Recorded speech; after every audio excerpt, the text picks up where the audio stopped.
काल लातूरच्या MIDC पोलिसांनी काही वाहनावर, काही बुलेट्सवर आणि काही फटाका सायलेन्सरवर कारवाई केली होती. त्यानंतर आज आपण या ठिकाणी प्रत्यक्ष पाहताय की ह्या सगळ्या बुलेटच्या ज्या सायलेन्सर होते त्या सायलेन्सरवरती आता बुलडोजर फिरवण्यात आलेला आहे आणि या अशा पद्धतीने बुलडोजर फिरवण्यात आलेला असून हे पूर्णपणे नष्ट करण्यात आलेलं आहे. आपल्यासोबत लातूर शहराचे उपविभागीय पोलीस अधिकारी समीर सिंह साळवे आहेत. सर, मला सांगा कशा पद्धतीची कारवाई होती, किती आज सायलेन्सर नष्ट करण्यात आले?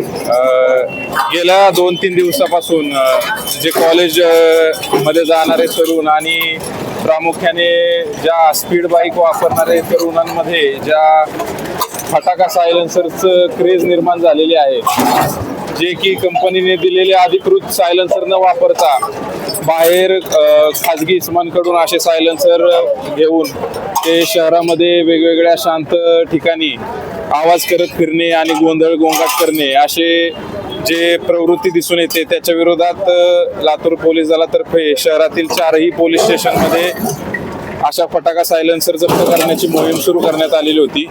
त्या अंतर्गत गेल्या 2 ते 3 दिवसामध्ये जवळपास 61 सायलेन्सर दुचाकीचे जप्त करण्यात आलेले आहेत. त्यामध्ये जवळपास 25 ते 30 या बुलेट आहेत आणि इतरही बाईकचे सायलेन्सर जमा करून त्या जप्त केलेल्या सायलेन्सरवर आता त्याची स्क्रॅप करण्याची प्रोसेस आम्ही सुरू केलेली आहे.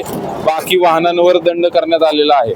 तर मला सांगा, अशा या परिस्थितीमध्ये काय तरुणांना आणि अशा बाईक वापरणाऱ्यांवर काय आवाहन करणार? सर्व बाईक वापरणाऱ्यांना आणि तरुणांना एकच आमचं आवाहन असेल की आपण जे कंपनीने अधिकृत दिलेले सायलेन्सर आहेत तेच वापरावेत आणि असे फटाका सायलेन्सर वापरू नयेत. अन्यथा त्यांच्यावर जी दंडात्मक कारवाई आहे, कायदेशीर कारवाई, ती करण्यात येईल. त्यासोबतच त्यांचे जे महागडे सायलेन्सर बाहेर बाजारामध्ये मिळत आहेत ते देखील जप्त करून त्यांच्यावर देखील कारवाई करण्यात येईल. कारवाई कंटिन्यू सुरू राहणार? कारवाई या पुढील काळात कंटिन्यू सुरू राहणार आहे आणि सर्वत्र शहर परिसरामध्ये सर्व भागामध्ये प्रत्येक बाईकवर कारवाई करण्यात येणार आहे. नागरिकांना आवाहन असेल की आपल्याला आपल्या परिसरामध्ये अशा बाईक्स दिसतील तर त्याचे फोटोग्राफ्स आमच्याशी शेअर करावेत, आम्ही त्याच्यावर कारवाई करू. स्वरूपात अशा पद्धतीच्या बाईक्स किंवा अशा पद्धतीचे सायलेन्सर, फटाका सायलेन्सर जे वापरणारे आहेत त्यांच्यावरती या पुढच्या काळात देखील कारवाई करण्यात येणार असल्याचं DYSP समीर सिंह साळवे यांनी स्पष्ट केलं. नितीन बनसोडे, एकमत डिजिटल, लातूर.